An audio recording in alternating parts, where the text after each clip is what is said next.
오늘 하나님께서 우리에게 주시는 말씀은 출애굽기 10장 12절에서 29절 말씀입니다. 출애굽기 10장 12절에서 29절 말씀으로 제 성경으로는 구약성경 97페이지 정도 있습니다. 제가 한 절, 여러분이 한 절, 마지막 29절을 함께 읽도록 하겠습니다. 여호와께서 모세에게 이르시되 애굽 땅 위에 내 손을 내밀어 메뚜기를 애굽 땅에 올라오게 하여 우박에 상하지 아니한 밭의 모든 채소를 먹게 하라.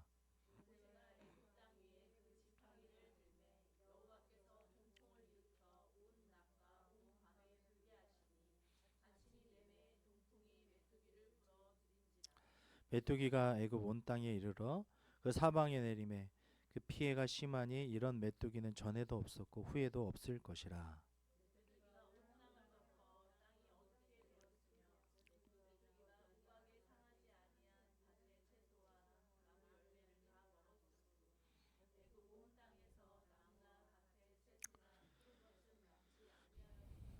바로가 모세와 아론을 급히 불러 이르되 내가 너희의 하나님 여호와와 너희에게 죄를 지었으니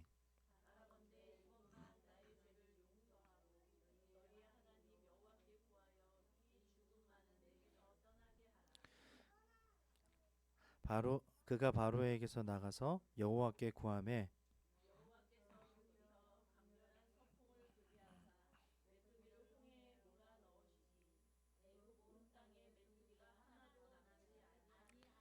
그러나 여호와께서 바로의 마음을 완악하게 하셨으므로 이스라엘 자손을 보내지 아니하였더라.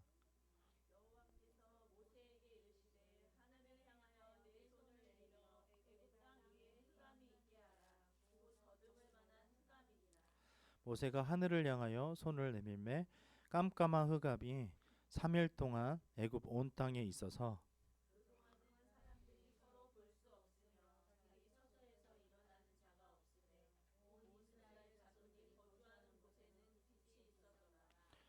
바로가 모세를 불러서 이르되 너희는 가서 여호와를 섬기되 너희의 양과 소는 머물러 두고 너희 어린 것들은 너희와 함께 갈지니라.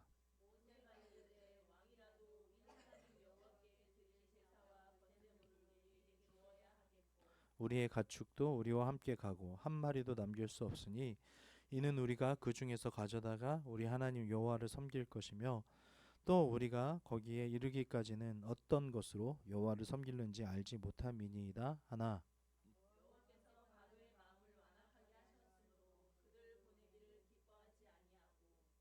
바로가 모세에게 이르되 너는 나를 떠나가고 스스로 삼가 다시 내 얼굴을 보지 말라. 네가 내 얼굴을 보는 날에는 죽으리라. 모세가 이르되 당신이 말씀하신 대로 내가 다시는 당신의 얼굴을 보지 아니하리이다. 아멘. 우리 하나님께 영광의 박수 올려드립시다.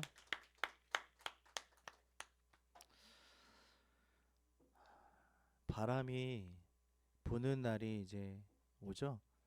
봄이 된다는 것은 봄바람이 분다는 것입니다. 전에도 말씀드린 것처럼 바람이 불 때에 얼었던 나무의 어떤 그 경직된 것 그리고 얼어 있었던 것이 풀려서 어, 나무가 싹이 나는 것이죠. 그 가지에 싹이 나고 그래서 꽃을 피우는 것을 볼 수 있습니다. 비가 내리기도 하지만 결정적인 것은 그 바람의 힘인 것으로 저는 생각이 됩니다. 오늘도 바람이 나오는데요. 이 바람을 누가 부르셨는지, 동풍을 누가 일으키셨는지 저는 집중해서 보았습니다. 이것을 볼 때에 하나님께서 하신 것을 발견하고 난 그것으로 인하여서 우리에게 하나님의 그런 말씀들이 임할 수 있다면 너무나도 큰 은혜인 줄 믿습니다. 그것을 오늘 누리기를 소원합니다. 오늘 말씀을 보시면 바로에게 내리시는 하나님의 재앙은 갈수록 그 강도를 더해가는 것을 볼 수 있습니다. 12절에서 20절 보시면 메뚜기 재앙을 지금 내리시고 계시고 21절에서 29절 보시면 아홉 번째 재앙인 흑암 재앙을 기록하고 있는데요. 하나님이 어떤 분이신지 말씀을 통해서 우리 함께 보도록 하겠습니다. 13절부터 15절을 다시 한번 읽겠습니다. 모세가 애굽 땅 위에 그 지팡이를 들매 여호와께서 동풍을 일으켜 온 땅과 온 밤에 불게 하시니 아침이 되매 동풍이 메뚜기를 불러 일으킨자 메뚜기가 애굽 온 땅에 이르러 그 사방에 내림에 그 피해가 심하니 이런 메뚜기는 전에도 없었고 후에도 없을 것이라. 메뚜기가 온 땅을 덮어 땅이 어둡게 되었으며 메뚜기가 우박에 상하지 아니한 밭의 채소와 나무 열매를 다 먹었으므로 애굽 온 땅에서 나무가 밭의 채소나 푸른 것은 남지 아니하였더라. 아멘. 하나님께서는 거역하는 바로에게, 하나님의 말씀을 거역하는 바로에게 또다시 메뚜기 재앙을 내리시는데, 고대 근동 지방에 가끔 메뚜기 떼로 인한 피해가 있었지만 이렇게 엄청난 수의 메뚜기 떼는 정말 처음이었다고 합니다. 전에도 없었고 후에도 없을 것이다 라고 얘기하고 있죠. 또한 대부분의 경우에는 어떤 특정 지역에만 제한되었지만 이번에는 애굽 전 지역이 메뚜기 떼로 피해를 입은 것을 볼 수 있습니다. 그런데 그 메뚜기 떼가 오는 방법들이 굉장히 놀라운데요. 13절을 다시 한번 보시면 모세가 애굽 땅 위에 그 지팡이를 들었다 이렇게 들었는데 여호와께서 하나님께서 동풍을 내리셨대요. 동풍을 일으켜서 바람이 막 부는 거예요. 동쪽 바람이 막 부는 거예요. 그랬더니 그 바람이 언제까지 불었냐면 온 낮과 온 밤 하루 종일 다 분 거죠. 얼마나 세게 불었는지는 모릅니다. 하지만 그 바람이 불었더니 아침이 되니까 그 동풍이 메뚜기 떼를 다 데리고 온 거예요.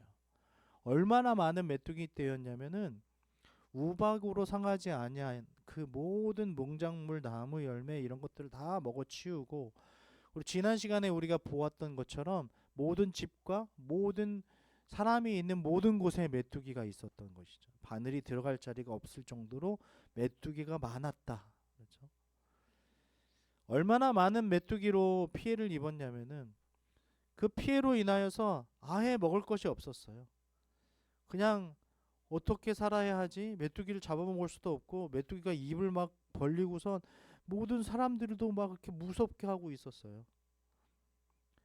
이는 메뚜기 재앙이 자연적인 현상이 아니라는 것을 우리에게 보여주는 거죠.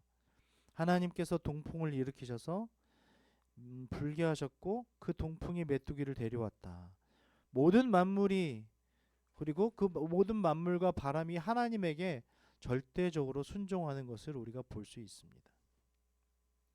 이것으로 애굽에 내려진 이 메뚜기가 재앙이 되는 것이죠. 우리가 볼 때에는 메뚜기가 곤충이다라고 생각할 수 있겠지만 애굽에는 재앙이 된 것입니다. 이로 인해서 애굽은 극심한 식량난에 처하게 되었습니다. 하나님의 뜻에 대항하는 세력을 하나님께서는 하나님의 방법으로 철저하게 벌주십니다. 심판하십니다. 할렐루야. 아멘. 하나님께서 말씀하시면 그대로 됩니다. 그리고 특별히 이 모든 피조물들은 하나님의 말씀을 듣고 있는 것을 우리가 볼 수 있습니다. 19절을 함께 읽겠습니다. 시작. 여호와께서 돌이켜 강렬한 서풍을 불게 하사 메뚜기를 홍해에 몰아 넣으시니 애굽 온 땅에 메뚜기가 하나도 남지 아니하니라. 아멘. 하나님께서는 또 모든 만물을 다스리는 분이심을 우리가 볼 수 있는데요. 불러들이셨지만 또 다시 몰아내시는 분이십니다. 어떨 때 몰아내고 계십니까? 바로가 모세와 아론을 급히 불러서 내가 너희 하나님 앞에 죄를 지었다라고 고백할 때에 몰아내시는 걸 볼 수 있습니다. 그래서 나의 죄를 용서하고 너희의 하나님 여호와께 구하여서 이 죽음만은 내게서 떠나게 해주라고 바로에게서 나가서 이제 모세와 아론이 하나님께 기도하는 장면을 볼 수 있죠. 그랬더니 19절 말씀처럼 하나님께서 바로의 태도의 변화를 보시고 강렬한 서풍을 일으키십니다.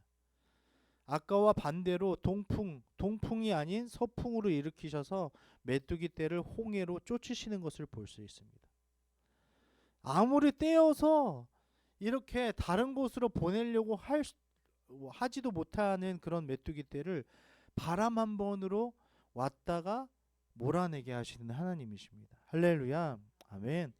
작은 곤충 메뚜기까지도 하나님의 다스림을 받는데 하물며 하나님의 형상으로 지음받은 우리는 어떻습니까?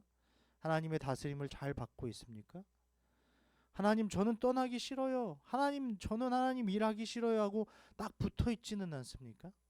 하나님께서 동풍을 부르실 때는 어떻게 해야 할까요? 서풍을 부르실 때는 어떻게 해야 할까요? 하나님의 동풍과 성풍에 우리는 어떻게 반응하고 있습니까? 하나님의 일을 해야 할 때는 하나님의 동풍으로 우리를 몰아오십니다. 그럴 때는 우리가 그 동풍에 반응해서 일해야 할 줄로 믿습니다. 할렐루야. 아멘. 서풍으로 몰아내실 때 좀 기다려라. 내가 일할 때까지 기다려라. 준비해라 할 때는 그것을 기다리는 그 서풍의 그 의미들을 깨닫고 기다리는 것이 굉장히 중요하다는 것입니다. 우리가 그 하나님의 동풍과 서풍에 잘 반응하며 난 순종하며 살아가기를 주님의 이름으로 축원합니다. 아멘. 21절에서 23절을 읽겠습니다. 여호와께서 모세에게 이르시되 하늘을 향하여 내 손을 내밀어 애굽 땅 위에 흑암이 있게 하라. 곧 더듬을 만한 흑암이니라. 모세가 하늘을 향하여 손을 내밀매 캄캄한 흑암이 3일 동안 온 땅에 있어서 그동안은 사람들이 서로 볼 수 없으며 자기 초소에서 일어난 자가 없으되 온 이스라엘 자손들이 거주하는 곳에는 빛이 있었더라. 아멘. 하나님께서 무엇을 또 보여주십니까? 모든 피조물과 곤충들 뿐만 아니라 하나님께서는 하늘까지 다스리시면서 3일 동안 하늘에 흑암이 있게 하십니다. 흑암 어디서 많이 보셨죠? 창세기 2장 3장 1장에 보면 흑암이 수면 위에 운행하시더라. 이 말씀 흑암이 있으되 하나님의 영은 수면 위에 운행하시더라. 이것은 무질서에 대한 거예요. 아무것도 볼 수 없다는 거예요. 또 두 번째는 이 태양마저도 빛이라는 것마저도 하나님께서 지으셨다는 것을 우리에게 알려주시는 것이죠. 3일 동안 하늘에 흑암이 있는 것, 결국 이 10가지 재앙들은 누가 이 세상을 다스리시는지를 확실히 보여주는 것입니다.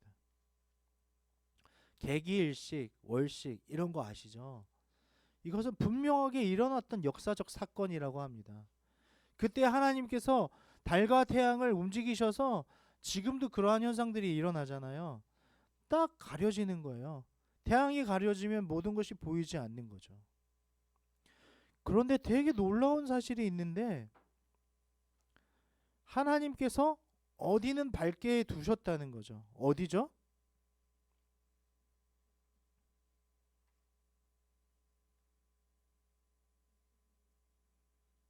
그죠. 이스라엘 자손들. 그 땅에는 하나님께서 밝게 볼 수 있게 해주셨다는 거예요. 이게 놀라운 일입니다. 아주 놀라운 일이에요. 특히 애굽 사람들은 그 당시 애굽 사람들은 태양을 신으로 최고의 신으로 숭배했었습니다. 태양신. 그래서 따라서 하나님께서는 그 흑암을 통해서 그들의 믿음이 헛되다는 것을 알려주시는 것인데요. 태양도 하나님의 피조물이다라는 것을 알려주시는 거죠. 하지만 23절을 보시면 모든 세상이 흑암 가운데 있었지만 하나님께서는 이스라엘 자손들이 거하는 곳에는 광명을 주셨다는 것을 우리가 볼 수 있어요.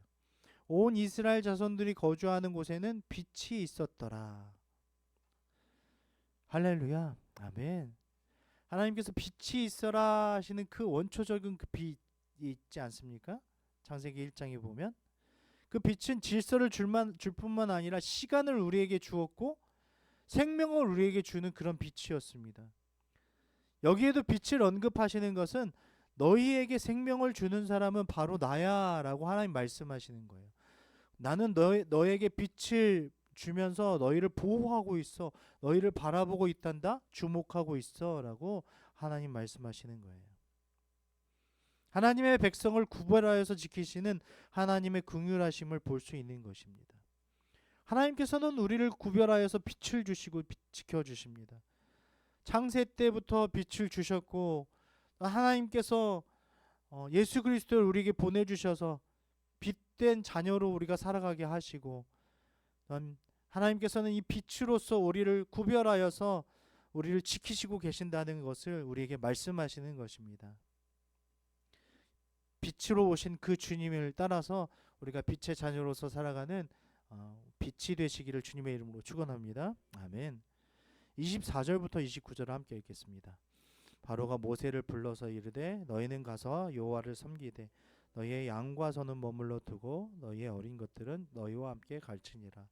모세가 이르되 왕이라도 우리 하나님 여호와께 드릴 제사와 번제물을 우리에게 주어야 하겠고 우리의 가축도 우리와 함께 가고 한 마리도 남을 길 없으니 이는 우리가 우리 중에서 가르다가 우리 하나님 여호와를 섬길 것이며 또 우리가 거기에 이르기까지 어떤 것으로 여호와를 섬기는지 알지 못함이니이다 하나 여호와께서 바로의 마음을 완악하게 하셨으므로 그를 보내기를 기뻐하지 아니하고 바로가 모세에게 이르되 너는 나를 떠나가고 스스로 삼가 다시 내 얼굴을 보지 말라.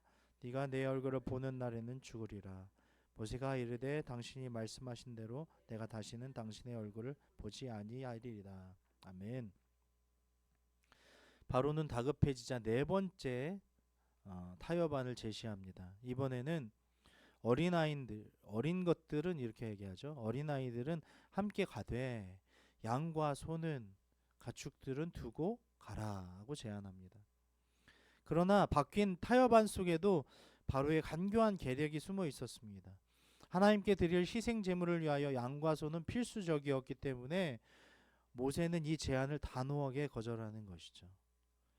그리고 이 가축들이 없으면 너희가 먹고 살 수가 없을 것이다 라는 것들을 다 예상하고 있는 것이죠.